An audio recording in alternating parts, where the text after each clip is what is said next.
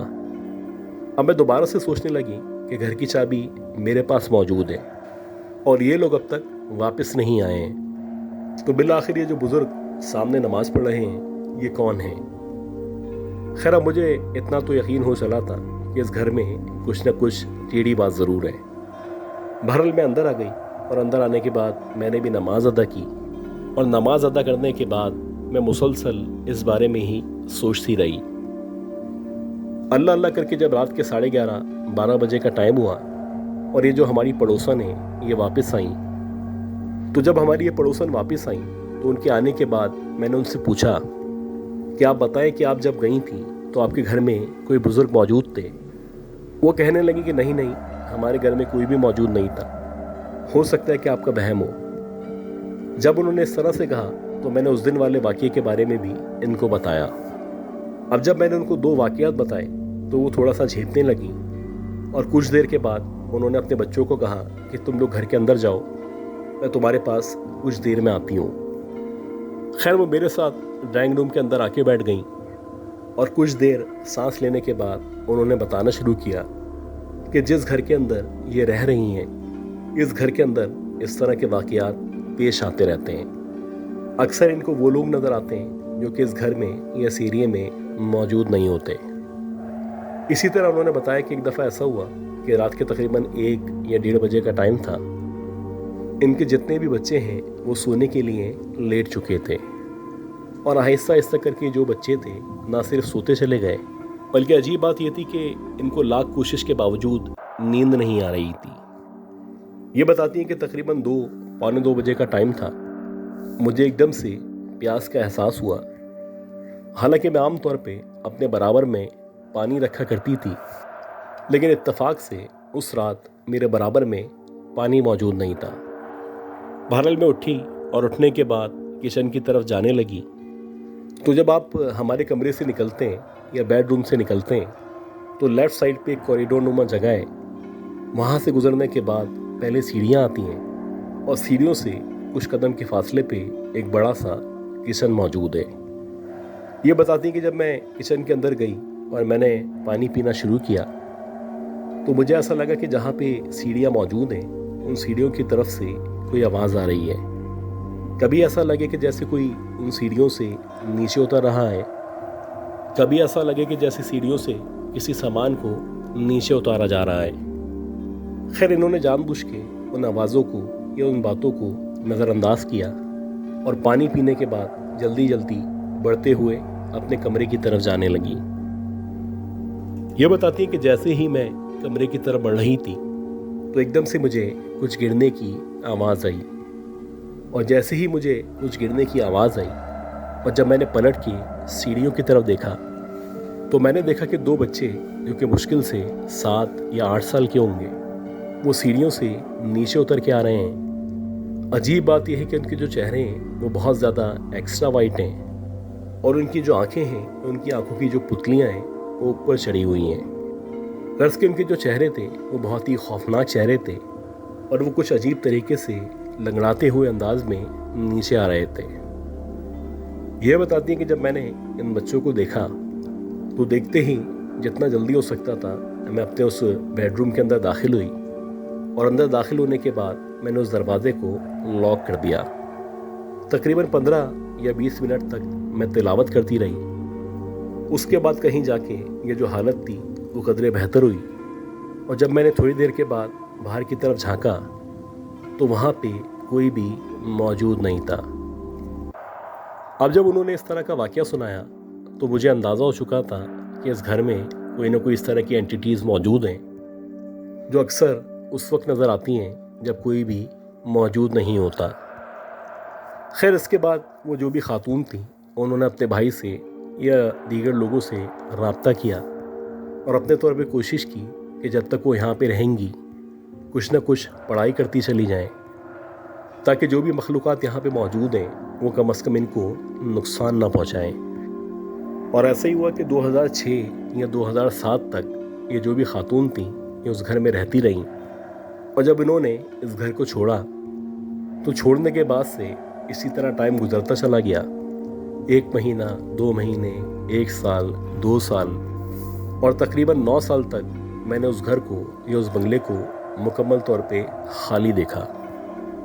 عجیب بات یہ تھی کہ جب بھی مغرب کی اذان ہونے والی ہوتی تھی یا مغرب کی اذان ہو جایا کرتی تھی اس ٹائم پہ اور خاص طور پہ جو آخری پہر کا ٹائم ہوتا ہے یعنی کہ رات کے تقریباً 4-5 بجے کا ٹائم جو کہ فجر سے پہلے کا ٹائم ہوتا ہے اس ٹائم پہ اکثر ہمیں وہی ہماری جو پڑوسن تھیں ان کی بیٹی یا کبھی وہی بزرگ اس گھر کے اندر نظر آیا کرتے تھے۔ حالانکہ یہ جو پڑوسی تھے یہ کافی عرصے پہلے ہی اس گھر سے جا چکے تھے لیکن اس کے باوجود جو بھی مخلوقات وہاں پہ موجود تھیں وہ ان کی بیٹی کے ہی روپ میں وہاں پہ نظر آیا کرتی تھیں۔